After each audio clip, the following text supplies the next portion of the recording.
నోటికి ఎంత వస్తే అంత మాట్లాడమే, దానివల్ల పక్కన వాళ్ళు ఎంత ఫీల్ అవుతారో అని కూడా ఆలోచించాలి కదా. మరి మా బావకి అసలు కొద్దిగా కూడా సెన్సే లేదు, ఎట్లా పడితే అట్లనే మాట్లాడుతున్నాను అనమాట. అసలు ఏమైందో చెప్తాను వినండి. ఫోన్ చేసి ఏం చేసినావు అని అడిగాడు. ఏం లేదు మా ఖాళీ అని చెప్పి.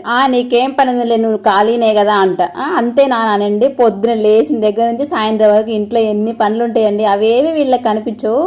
ఎప్పుడో కాసేపు ఖాళీగా ఉన్నప్పుడు ఖాళీగా ఉన్నాము అంటే చాలు. రోజు ఇంట్లో ఆడవాళ్ళు బాగా లేకపోతే కనీసం ఒక పూట కూడా పిల్లలకి కడుపు నిండా వండి పెట్టలు, ఎవరో బయట నుంచి తీసుకొచ్చి ఏదో ఒకటి పెడతారు. కానీ మళ్ళీ వీళ్ళు ఇంట్లో ఉన్న ఆడవాళ్ళు మాత్రం ఇలా మాట్లాడతారు అనమాట. నాకైతే మస్తు కోపం వచ్చి అసలు నేను ఏడ్ చేసినా కూడా ఎందుకు అట్లా అన్నామని చెప్పేసి, తర్వాత సారీ ఊరికి జోక్ గా అన్నాను అని చెప్పేసి అంటున్నాడు. అది వాళ్ళకి జోకే, కానీ అది మన మనసుకి ఎంత బాధ కలిగించిందో అసలు నేనైతే మస్తు ఏడ్చిన మధ్యాహ్నం అయితే. సరే చెప్పాలంటే కావాలని తనేది సీరియస్ గా అనలేదు, జస్ట్ క్యాజువల్ గా అన్నాడు. కానీ తను క్యాజువల్ గా అన్న మాట నాకైతే చాలా బాధ అనిపించింది. మళ్ళీ ఈ వీడియో చూసి నిజంగా మీ బావ ఇంత టార్చర్ పెడుతున్నాడు అనుకోమాకండి. శారీ ఎలా ఉందో కామెంట్ చేయండి. కమ్యూనిటీ పోస్ట్ లో లింక్ ఉంటుంది, ఇన్స్టాల్ అయితే లింక్ అని కామెంట్ చేయండి.